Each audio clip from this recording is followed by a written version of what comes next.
Welcome to the Matrix.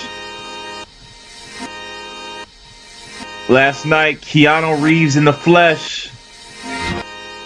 Mr. Vasyl, proud of Ukraine, Lomachenko versus Jose Puerto Rico. Oh, Bad Boy Slim, Pedraza. Epic night. We just had a great fight last week, Wilder versus Fury. Then we get this. We get the Matrix. What do we see statistic-wise?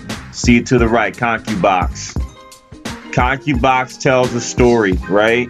Because when you watch the fight, when I watched it, let me just go with the heart here. It was a very close fight to me until the 11th round in the knockdowns. Remember, Vasyl Lomanchenko was coming off shoulder surgery, which is a serious injury. To work on the shoulder and come back after 6 months, even though he said it in a press conference that he's 100%, I doubt it. I don't think he even knows, to be honest with you. That thing doesn't come back 100% for the length of time that he has come back to fight again. And in the next 6-7 months, we'll see if it fully returns. That's why we have to be weary of this fight and the performance that we saw from Vasyl Lomanchenko. Same deal, same fighter. People are starting to get used to his style, and that's what's happening here. Why he's not looking, in my opinion, he looked impressive, but to a person who doesn't watch boxing as much, they're going to say, what's all the hype? He moves back and forth.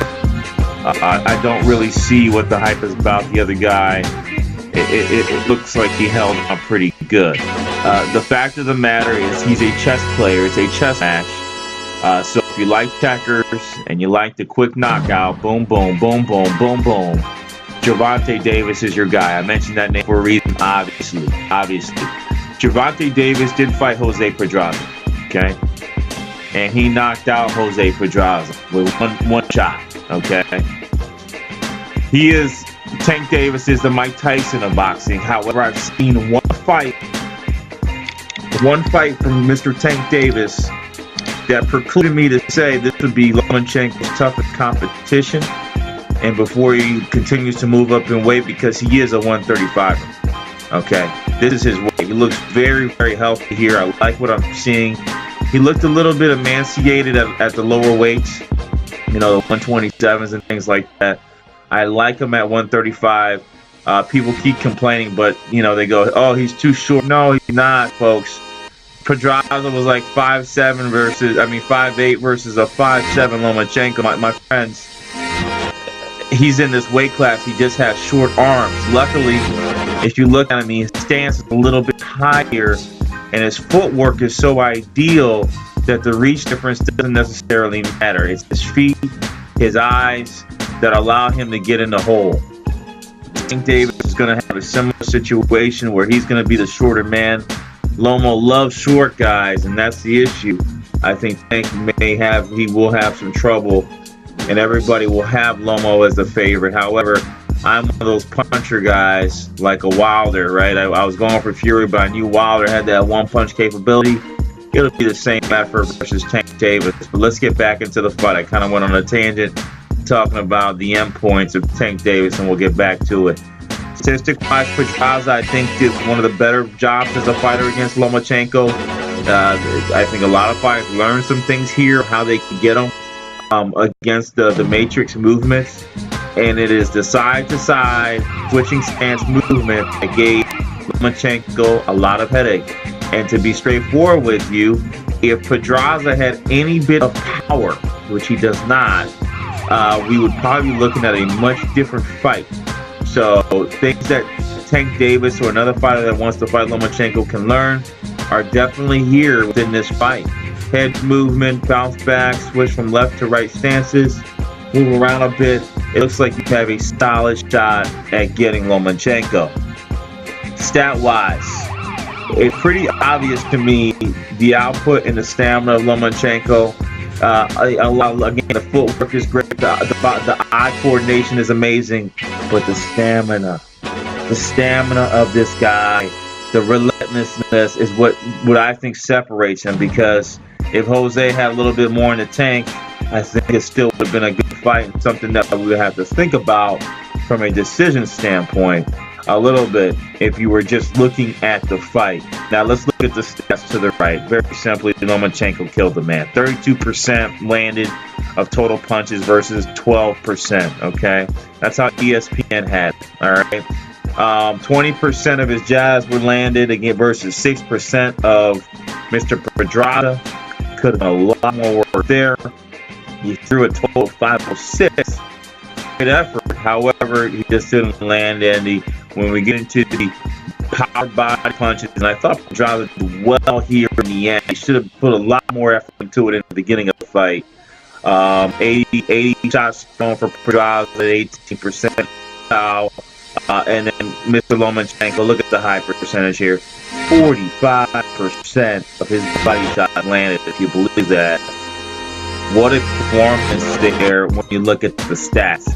When you go by stats, add on the 11th round in the knockdown, you got to say to yourself, okay, Lomachenko won this fight quite easily. From the look of his face after the fight, I have to admit, he did not look that great.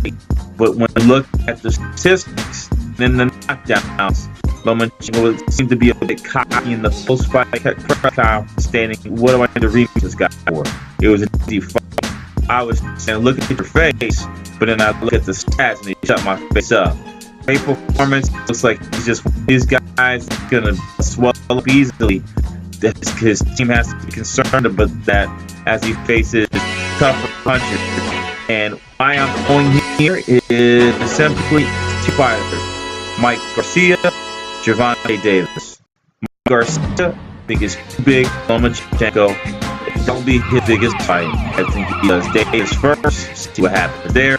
He could be the favorite against Davis because he did well against these smaller fighters.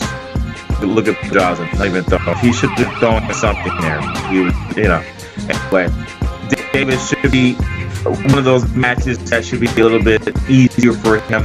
I see Davis as a Gary Russell Jr. type of fight with the power. So very interesting. Gary Russell lands on Lomachenko. Gary Russell wants to fight him again. I think that was Lomo's toughest matches after this Pedraza fight. Obviously, the Nara fight comes in maybe a clause tie for second. And I'm just talking about the abuse the ability of Loma to really do his thing. I think he got that much off here, up in level with them. And Mikey Garcia, in my opinion, is much too big of a fighter. I think Mikey Garcia will walk Loma down. The punch will not have an effect and do anything makes he wants. The amount of use that Mikey can take is going to hurt Lomachenko. I don't think he's going to make it. I think Lomachenko will make it against Mikey Garcia, and it could be something career impacting. So I think as it gets closer to 31-32, that age, and he has to gain weight. Maybe we consider that fight right now. Keep throwing him in against these, I don't want to say can tomato against the champion, Lars for the champion, but the competition is just not there for him. Davis should be his next match. You should see how he does. A great performance from Lomachenko tonight. However, Pedraza could not meet the task. His stamina waned, and that's where he lost. Didn't put enough punches. He always dies out in the second half of fights. So between round 7 and 12, he got worse and worse and worse. And we saw the Loma impact because he has incredible stamina. So I'm going to close this up off for sports. Great right this night to watch. We're chilling out here waiting for the next match. I'd like to see Gervonta versus Loma. I gave it a toss up. It's 50-50. And he goes like he can beat Gervonta Davis. I'm out. Peace.